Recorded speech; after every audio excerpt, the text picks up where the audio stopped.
Hi, y'all. Today, we're going to talk about Jerry's thoughts and ideas around South Carolina's infrastructure.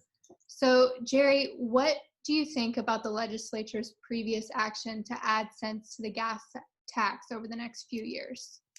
Well, it was a strategic and significant move, and I'm extremely glad that the legislature did. No one likes to have their taxes raised, but it was quite a conundrum to have the cheapest gas tax in the United States and also have the worst roads. So it's almost, we've gotten to a point of not no return, but it's going to take a long time for us to get back to have a system that is as safe as it should be and for as much volume of traffic as we have.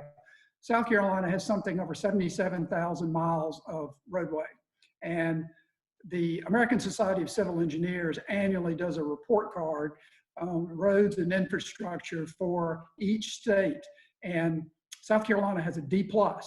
Now, that's alarming, but a lot of states have a very poor grade just because they haven't been able or have not expended the monies with respect to roads and otherwise. So the action by the legislature is good. We're starting to put some money in. We're starting to see some pavement of roads here in Pickens County, which I very much appreciate. The thing I most want to make sure is that roads that are being paved based on priority and need and not necessarily influence. So that would be my biggest want, is to make sure that the monies are being spent appropriately. Yes. So what's your take on the current status of all of South Carolina's roads and bridges? Well, again, there's over 77,000, and per the American Society of Civil Engineers, they say that there's almost 10% of South Carolina's roads that are in dire need of improvement. Just significant repaving, and everybody who's had to have their front end aligned understands what I'm talking about. There's still a lot of potholes. It takes a long time for the Department of Transportation to get to some of these issues, and that's no criticism of the Department of Transportation. It has been a money issue. So when you get to bridges, that's something that always gives me a concern, because the bridges, you don't see the underneath part of the bridge, and people don't understand these bridges. Vast majority of them have been here for decades. And again, I'm going to cite the American Society of Civil Engineers. They indicate or suggest that 18% of the bridges in South Carolina are structurally deficient.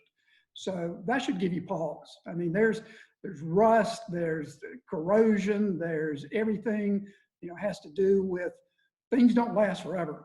And as structurally sound as they were when they were built, there's been a lot of wear and tear. So, I don't want to have one of these situations like have happened in other states where there's just a failure just because a bridge gives out. So again, I know the Department of Transportation, they're working hard to try to address the issues, but it's a matter of making sure the priority list is right, and also now that we've got some money, is applying the money to the greatest need. Yes. Is there anything else that you want to touch on as far as infrastructure goes? Anything else you want to add? Well, we mentioned the other day, or I think we did, I also have a real concern about our drinking water. The systems that we have a lot of times are being delivered to us through pipes that have been in the ground again for decades. I know here in Clemson, probably twice a year, we get a boil water advisory. And generally, or sometimes, it has to do with what is leaching into the water from the pipes that have been in the ground. And, that's not an insignificant thing to have to go back and dig up water lines and replace them. But again, they don't last forever. You've got to do something, and we have to protect our drinking water. We have to make sure that where we get our water, the lakes and rivers and otherwise, that we try to control the runoff. We think about the potential environmental damage, not only to the environment, but again, it's our drinking water, which we really need to be thinking about seriously, because it's one of those things that it's fine when you got it. When you start to get short on it, that's a real problem.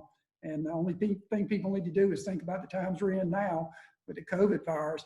You start getting to the point where you got a ration drinking water, that's going to be tough.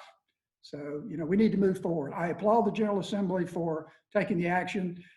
I think most everyone knows that we have issues that need to be addressed with the roadways.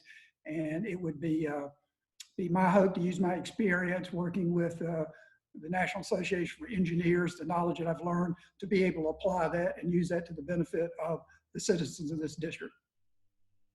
Absolutely. So if anybody has any questions for you about your stance on this or your hopes for moving forward on this, they can email electjerrycarter@gmail.com, I believe, right? That's it. Electjerrycarter@gmail.com, yes. And or visit electjerrycarterforstatehouse.com. Yes. And as a reminder, again, the primary is June 9th.